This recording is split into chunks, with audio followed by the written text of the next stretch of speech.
Ідея з'явилася ще у 90-х у Германії.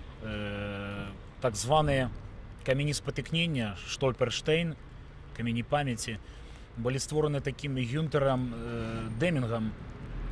У 95-м на вулицях Німеччини вже почали усталювати. І на сьогоднішній день більше за 50 тисяч каменів у 20 країнах. На жаль, що в Білорусі ще немає ні водного такого камня. Лічым, што грамадства ўжо гатова перайсці ад статыстыкі да асабістых імёнаў, каб даведацца, што за імі стаіць, іх гісторыя, іх лёс, людзі, якія пастрадалі ад нацызму, выжылі, былі сасланыя ці напаткалі смерць у гродзенскім гетта, ці былі вывезены у лагеры смерці у Ашвіц і Трэблінку. С удовольствием занялся бы этой темой, и когда выслушал саму идею, мне она понравилась.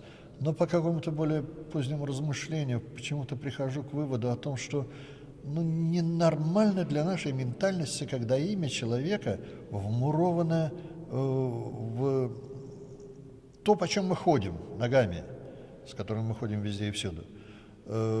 Когда по имени человека идут и топчутся, но это нечто мемориальное, это нечто памятное. Поэтому мы считаем, что плитки имеют право место быть, и, возможно, мы создадим какую-то аллею памяти, где каждый из родственников, чьи предки погибли в огне Холокоста, именно на Гродненщине, в Гродно захочет увековечить эту память.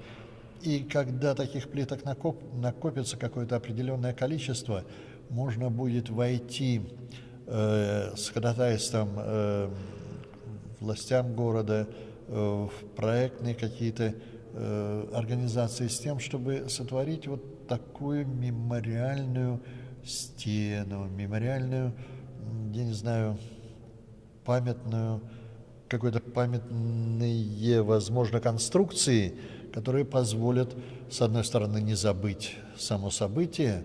К сожалению, в мировой истории больше, наверное, не было подобного, чтобы столько людей убили безвинно.